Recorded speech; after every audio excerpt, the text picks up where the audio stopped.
Uh-oh.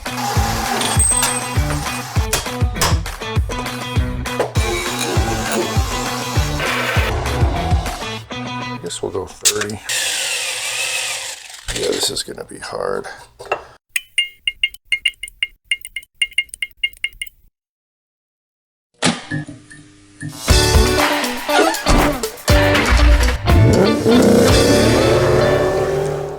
Today, we're going to be working on a vehicle of sorts.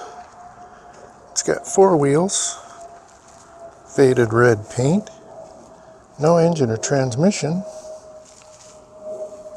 and it's about 2 feet tall. It's a Harbor Freight utility wagon that's seen better days. Not the cat.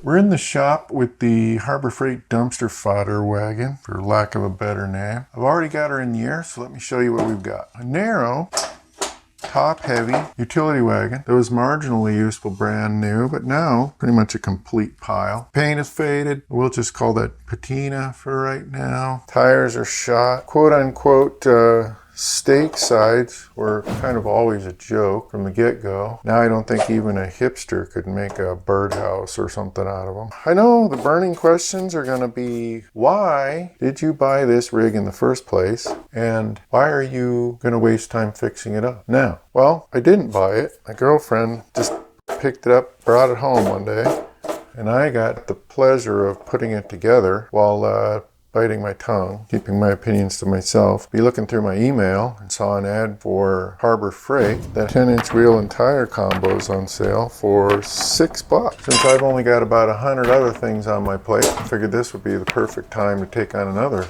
unnecessary, useless project. So here we are. Then it occurred to me, Harbor Freight is famous for. What if I had to do this entire project only using genuine Harbor Freight tools? Well, the best part is, if I come to my senses, I can just edit this part out. We'll never know. So I like it. Let's get started. 8-piece offset box. These are SAE though. I think the only really cheapy screwdriver I have is this guy. Screwdriver.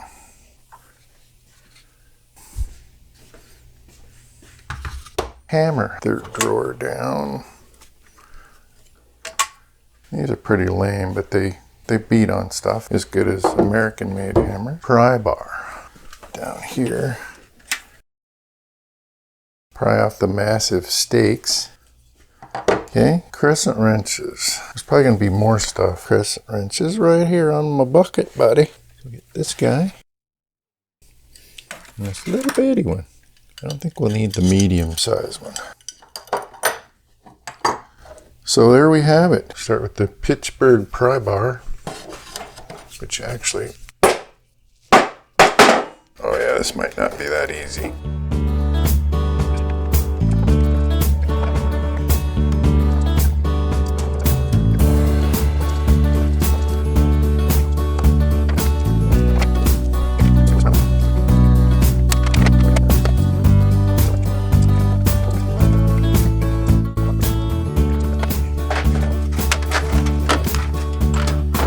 Let's get one of these wheels off and fit one of the new ones. Should be a simple process. This is the only big wrench I have, offset box. It's 3/4 inch. We'll try it because the only other alternative is going to be this baby. Oof. So we'll see. Got loose. Lock washer, super thin fender washer, and an acorn nut. Poor plating. Okay. See if this will stand on 3-leggeds. Barely. I don't know. But that nut was not super tight. I don't know. We'll see. So this one is tightening on that center hub. So, uh-oh. Yeah, she no rolly. All kind of rolls. See how much play is in this one? Let me take this back off real quick. Inner bearing, good. I wonder why they don't say not for highway use, because you'd get about 2/10 of a mile before this baby fell apart. So the part that I thought was a center hub is just 2 separate bearings. Yeah, so it's binding. Let me go into my climate controlled clean room and get my Harbor Freight caliper. I love these things. Probably 20 years old, 10 bucks, maybe 11 bucks. They're awesome. So this surface is fixed. This side you could modify. You could shorten this, but we don't know yet. So we're 2.124, so 2 1/8. Old one, my jack stand out. I think I wasn't underneath it. Okay, this one's under 2 inches, so roughly 1/8 of an inch. 3 millimeters for all you metric guys. So it looks like the actual hub on the new one is 1/8 of an inch wider. So it binds up. So we got to modify something. This right here, the hand grenade I'm using as a jack stand, is inert, so don't freak out if you see it. Plus I put the pin on the inside, so if it's not inert, there's less chance that I pull the pin. And here's what I'm thinking. I think we can just knock this bearing out. And out she comes. The easy way to do it would be to just mark it somehow, mark them all the same, and grind it. I'm going to take this pile of stuff, spend an inordinate amount of time shortening the new inner hub, because I don't own a Harbor Freight grinder. And in sticking with the theme of Harbor Freight tools, or at least Chinese or cheap offshore tools, I have decided to do it this way. It'll make more sense in a minute.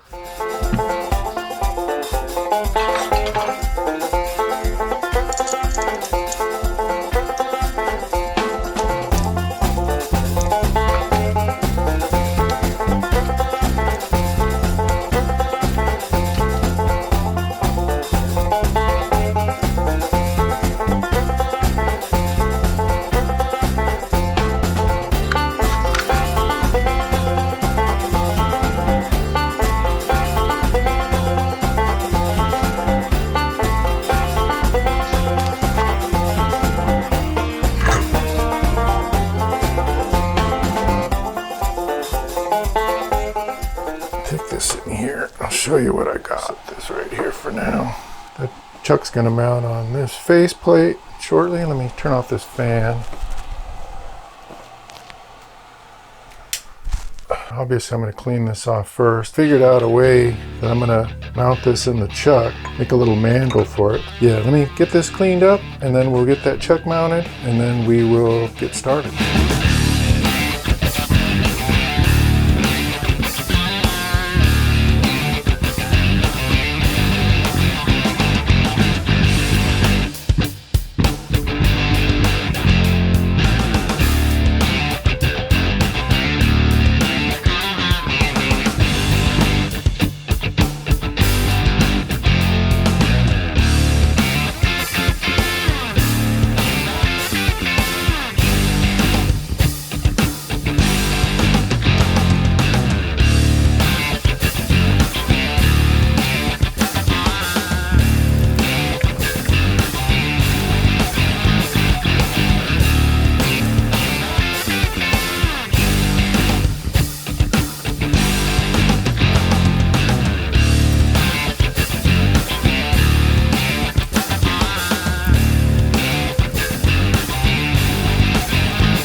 First thing we got to do, square up this spacer. And then this is 1/8 wall, 1 3/8 inch DOM tube. I'm going to try to put it in here as square as I can, turn down the whole ID. So I'm going to use this adjustable parallel to help me space it.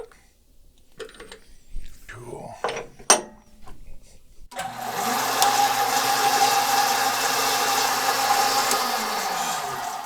And get this a little better. Too far.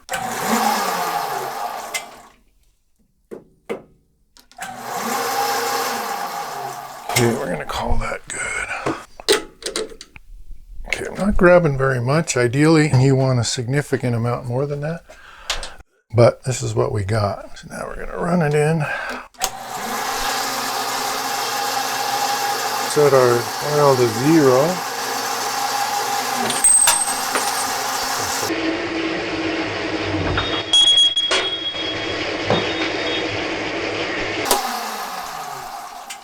Okay, that's not enough. First attempt, abject failure, because I didn't have enough bite on it. So this time I'm going to grab it. I'm using a 1/2-inch unground tool steel. Get her nice and tight this time. I'm just going to face this off square.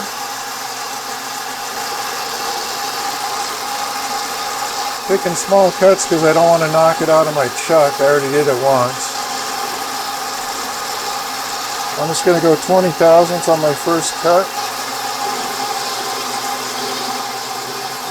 This is pretty hard tubing.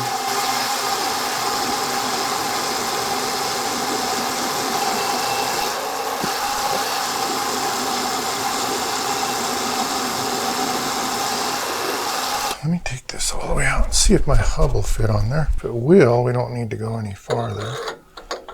That's plenty.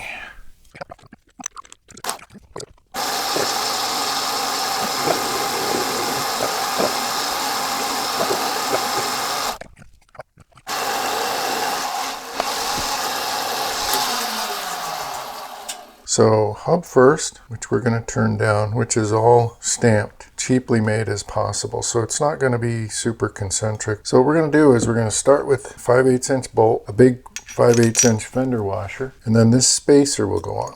Okay, so the spacer goes inside there, then the smaller washer, and then the nut last.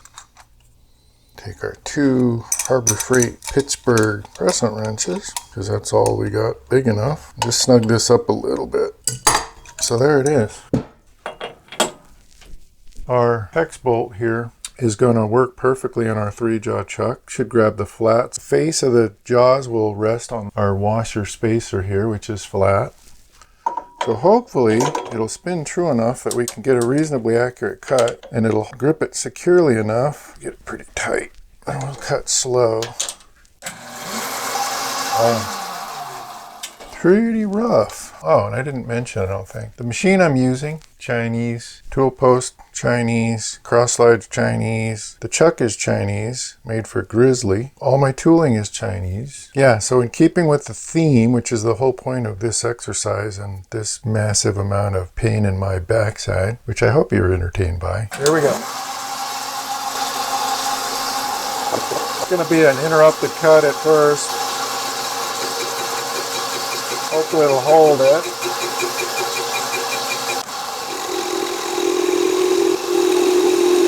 My spindle speed's too fast for a part-off tool.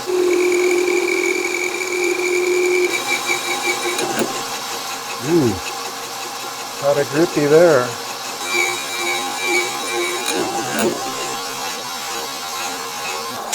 All right, that's close enough. Lots of sweat so far, and more than a few tears, but no blood yet. Hope I didn't just jinx myself. It's actually pretty good cut. Now we'll break off that extra piece and deburr it by hand, and then we'll be in business, hopefully. Then all we have to do is 3 more of them. Okay, I'm ready to test fit our modified hub back on its wheel assembly. 2 bolts should be enough. Let's see, I'll use a nice Harbor Freight impact socket. I got these for $15, and so far they're holding up great, even as bearing drivers. I've got a nice rubber cushion to soak up all my hammer blows, which is, of course, ideal.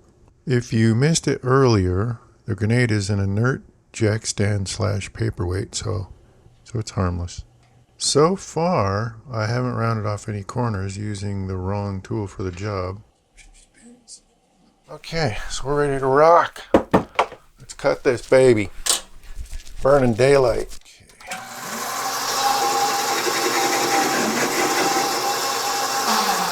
Interesting. Oh, you know what? It started to pull it out of the bearing. All right. Yeah. Nothing but trouble. So my thought process here is flawed. The first one went pretty well, and I didn't realize this problem on that one. Let me show you what I got here. So I've got this old school faceplate. The outside of the bearing actually fits perfectly. The center line of this faceplate is almost hub centric to this. So let me get this mounted up, get this fiasco back on the rails. So I ended up through bolting parallels onto here, holding down each side of this hub. And I ran into clearance issues, so I had to switch to a facing tool. Here we go. You guys can see because I can't see anything. That's correct. Wow, actually bent the hub. Oh, it's worse than that. I don't know if you can see. The part that I was concerned wasn't welded, the inner part of the hub. Well, it isn't welded. So they rely on the 4 bolts going through both sides of the hub that hold them together. Oh, what a disaster. Well, since the inner hub is not attached to the outer hub, I've bolted this on. I used all 4 bolts because I need to use the bolt heads as standoffs on the back between the faceplate and the hub to center this up. Okay, let's make sure she didn't move. All right, looks pretty good. Let's cut. The other reason it's so noisy is because, if you think about it, this hub is basically a bell, so it amplifies every little sound. Ah, son of a... Ah, this is a miserable exercise. Well, it didn't come out, so there's just not enough grip. All right, guys, it's getting frustrating here. I guess the only good thing is that we haven't broke anything yet. See, the reason that happened was because the marking on the heads caused a lot less surface area to grip steel on steel, so I put a rubber pad underneath there. Hopefully we got our center back up. We're ready to try to cut again, so hopefully 3rd, 4th, 5th, whatever time this will be the chime. I'm gun shy on this setup. Failed the same way every time.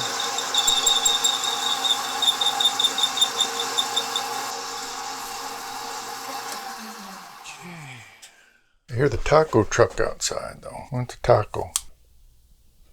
4.0 millimeters. What are these millimeters you speak of? I'll check that. I'm putting 599. We'll call that good. I will save you the tedium of watching me set up the next piece.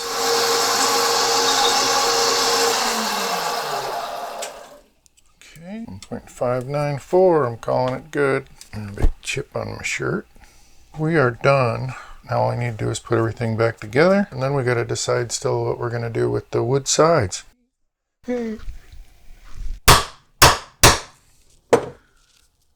Seated, 1 down, 2 to go.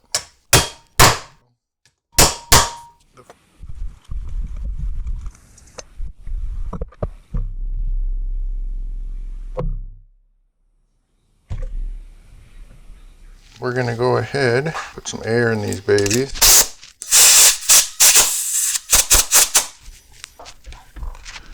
Last of the Mohegans. And the air inside of these smells like death. Like I imagine China, the industrial sector of Guangzhou smells like. That was weird. Why is this one not chooching? Okay, right on 30. Perfect. Now we just got to throw them on the spin balancer. Putting her all back together. Roadworthy. Well, dirt, backyard ready. Place it with a shiny new tire.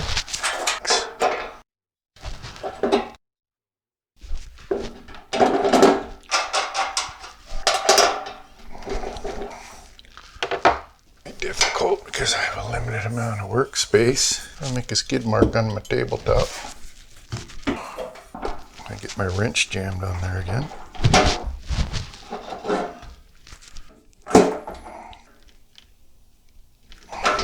Okay, one more. I need an alignment terribly. And the wood sides, I've got an idea where I can get some wood. And no, it's not pallet wood. You wish it was pallet wood.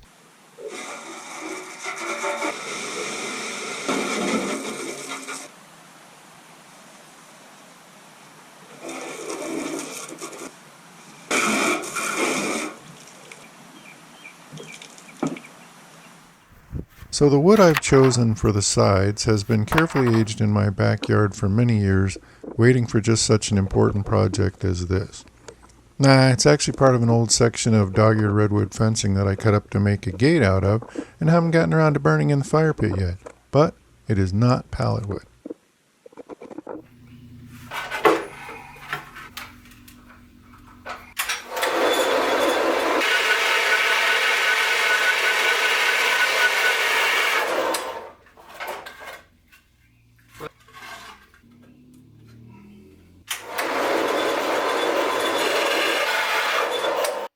Okay, there's one 33-incher.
I'm going to reuse the stakes because I actually have them all and none of them are broken. Oh, and I do have the complete set of original wood. So look for that on eBay soon. Probably $4. Buy it now with, I don't know, $75 shipping. Sounds good. I'll even throw in a stick of brads. It's all got a nice vintage patina. Some of it's termite eaten. So it's got that going for it. Great for your yard art. Restore yours and put it in front of your trailer. So let's get rocking. We got all of our stakes measured out here, ready to go. Here's the only Harbor Freight drill that I have, the Chicago branded right angle wrist breaker. This thing is a torque monster. A Harbor Freight clamp, not bad clamps, cheap. And then look what else I found. I found some Forstner bits, Harbor Freight, which is good because I didn't have one the size I needed, which is going to be this little guy.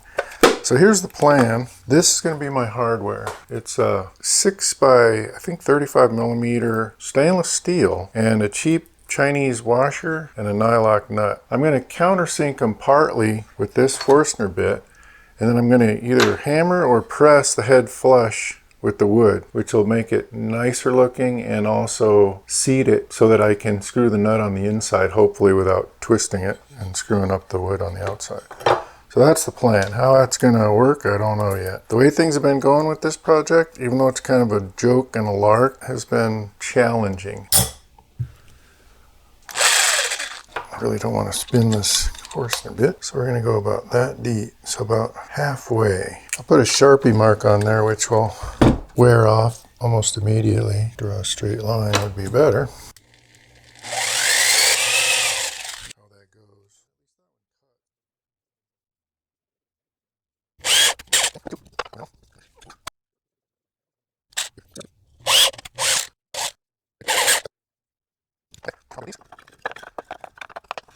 There we go. I got a nylock nut on the end of my bolt. It's just finger tight, but it's protecting the threads on the ends. I'm just going to try to hammer these in there. So let's see what happens. You see that? Nice. So we're down to our final drill. I'm going to clamp these together, hopefully.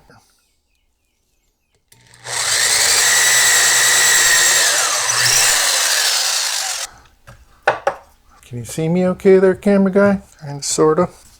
The moment we've all been waiting for. King's X on this rig. Final assembly today. Hopefully in a day or two, or a week, or a month, we can pretend like this never happened. I'm going to reverse my hardware. I'm going to put the bolt heads out so that the inside threaded edge will be poking inside. Obviously, if you got kids, you don't want to do it this way because the scratchy bits will be on the inside. Yes, I'm reusing all the rusty hardware. I've got new hardware for the boards.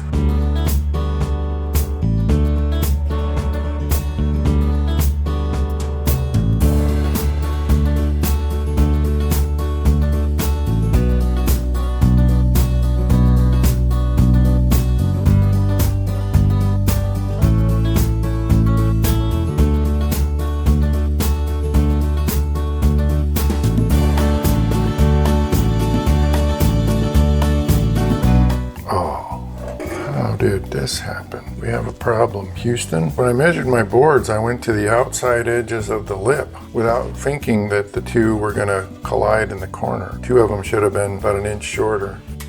So what do you guys think? What red herring, white elephant projects are you guys working on? You're not getting much satisfaction out of. Put her back in service. She will be the envy of the neighborhood. Is this job going to be high on the satisfaction scale? No, it's not. Originally, this video was going to be a lot shorter, and if you made it this far, you probably think it should have been. But in the end, I decided to use this unserious project to show how quickly things can repeatedly go south, and how you have a choice to either admit defeat or just put your head down and keep pushing forward. Just about every project has something to teach us, and this one was no exception.